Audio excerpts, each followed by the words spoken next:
Halo anak-anak, pelajaran bahasa Indonesia kali ini akan dibawakan oleh saya, perkenalkan, Bapak Guru Riki, RICKY, yang akan mengajar anak-anak semua. Sekali lagi, pelajaran bahasa Indonesia yang menyenangkan dari modul 501, bab 1.1, mendengarkan cerita rakyat. Sudah siap belajar?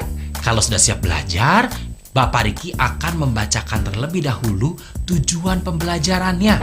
Tujuan pembelajarannya kali ini adalah supaya anak-anak dapat mengidentifikasi atau mengenal tokoh, watak, latar, tema, dan juga amanat dari cerita rakyat yang dibacakan.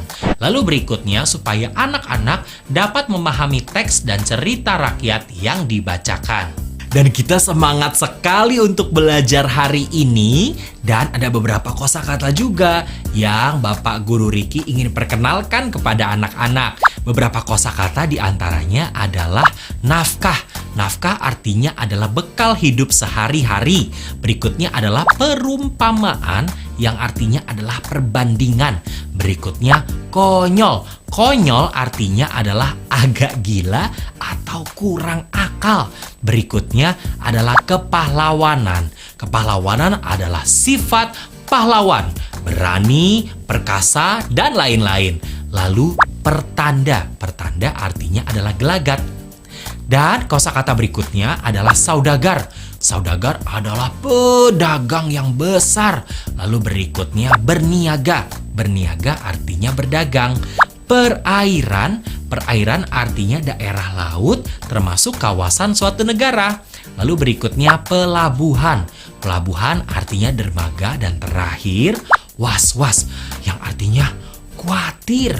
Nah, sebelum kita masuk ke dalam cerita rakyat, Bapak Riki ingin memberitahukan bahwa cerita rakyat terbagi dalam berbagai bentuk anak-anak. Yang pertama adalah fabel. Fabel adalah cerita rekaan yang semua tokohnya terdiri dari binatang-binatang yang perilakunya seperti manusia. Lalu berikutnya adalah legenda. Legenda adalah cerita rekaan yang dihubungkan dengan terjadinya suatu tempat. Lalu berikutnya sage. Sage adalah cerita rekaan yang dihubungkan dengan sejarah anak-anak. Lalu berikutnya mite.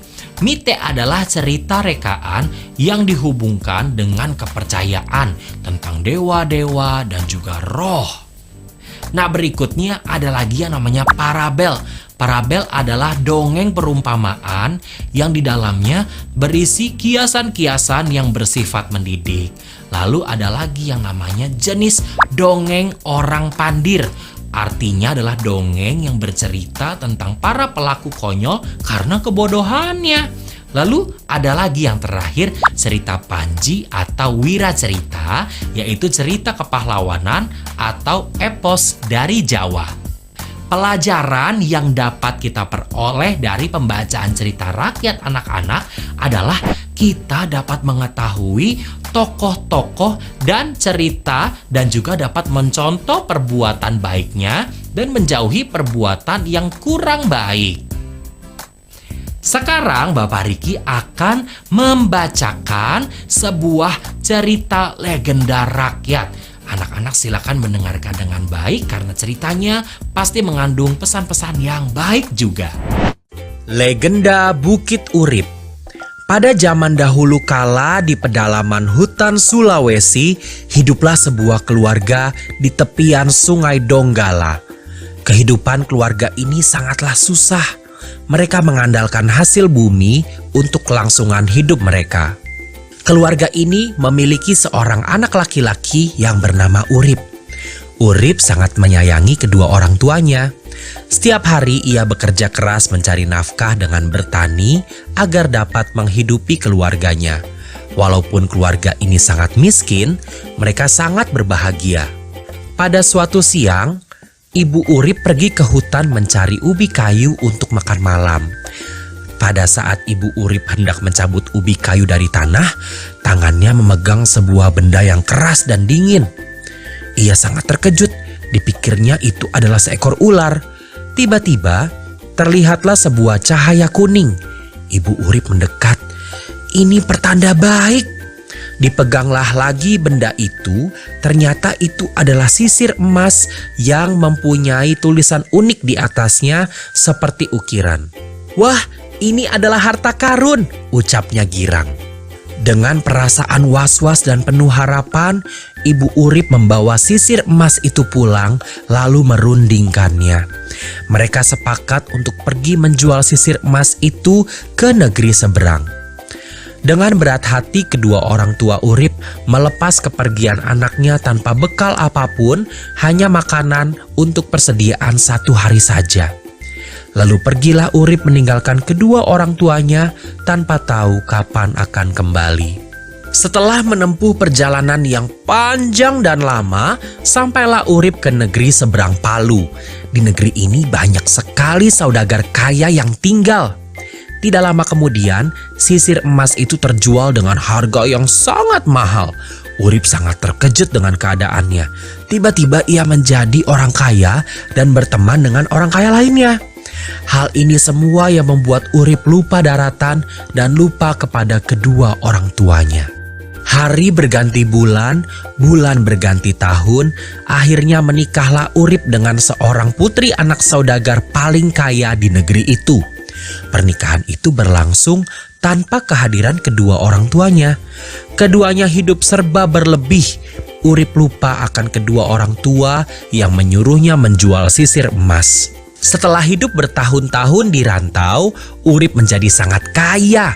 Ia membeli kapal yang besar-besar untuk berniaga. Suatu hari, mertua Urip menyuruh ia dan istrinya berlayar ke negeri seberang untuk berniaga. Urip menyiapkan semua anak buahnya untuk berlayar. Ketika hari itu tiba, pamitlah Urip kepada mertuanya. Sang istri pun senang diajak pergi berniaga bersama ke negeri seberang. Mulailah mereka berlayar. Perairan membawa kapal mereka mengarah ke kampung halaman Urip. Saat itu, Urip teringat kembali akan desanya dan kedua orang tuanya.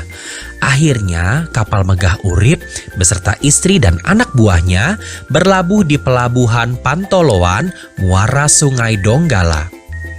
Kedatangan rombongan besar Urip terdengar sampai ke telinga kedua orang tua Urip. Mereka sangat rindu kepada anaknya dan selalu menantikan kedatangannya. Lalu pergilah kedua orang tua ini mencari anaknya. Ketika mereka bertemu, Urip malu akan kedua orang tuanya yang miskin dan kotor. Sedangkan ia sekarang sudah menjadi saudagar yang kaya raya. Lalu ia menyuruh kedua orang tuanya pergi. "Pergi sana, aku tidak kenal dengan kalian berdua," ucapnya geram. "Tidak mungkin aku mempunyai orang tua yang miskin seperti kalian," diucapkannya lagi oleh Urip. Hancur hati kedua orang tua Urip.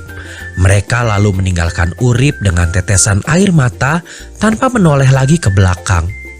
Setibanya mereka di darat, ayahnya Urip tidak dapat menahan amarahnya dan berucap, "Jika memang ada seorang anak yang mampu melupakan orang tuanya, biarlah anak itu pergi, jangan kembali lagi." Selesai berucap itu, tiba-tiba datanglah badai besar mengombang-ambingkan kapal milik Urip. Mereka semua ketakutan. Tenggelamlah kapalnya itu dan menewaskan semua penumpang di dalamnya. Tempat kapal itu tenggelam sekarang menjadi sebuah bukit yang dinamakan Bukit Urip. Wah, ceritanya bagus sekali ya. Makanya anak-anak tidak boleh melupakan dan juga melewatkan begitu saja jasa-jasa baik dari orang tua kita. Kita harus menyayangi dan juga mengasihi orang tua kita. Nah, kalau dari cerita yang tadi kita sudah dengar, legenda Bukit Urip, kita dapat anak-anak menemukan beberapa unsur-unsur cerita rakyat sebagai berikut. Yang pertama, pesan dari cerita. Seperti yang tadi sudah Bapak Riki sebutkan, kita harus berbakti kepada orang tua dan tidak boleh melupakan jasa-jasa orang tua. Lalu unsur tokoh-tokoh dari cerita rakyat yang tadi. Ada yang namanya Urip. Urip adalah anak yang durhaka kepada kedua orang tua. Dan kedua orang tua Urip, mereka adalah orang tua yang sangat penyayang kepada anaknya. Dan ada satu lagi nih anak-anak, yaitu penggunaan kata depan tanpa pada beberapa kalimat. Contohnya di kalimat ini, dengan berat hati, kedua orang tua Urip melepas kepergian anaknya tanpa bekal apapun. Lalu kalimat kedua, lalu pergilah Urip meninggalkan kedua orang tuanya tanpa tahu kapan akan kembali. Setelah mendengar cerita rakyat dan sudah mengetahui unsur-unsur dalam cerita rakyat, berarti waktunya anak-anak untuk tidur siang. Bukan waktunya tidur, tapi mengerjakan latihan. Jadi silakan ambil buku kegiatannya di bagian mendengarkan bab 1.1 mendengarkan cerita rakyat. Selamat mengerjakan dan sampai bertemu di pelajaran berikutnya.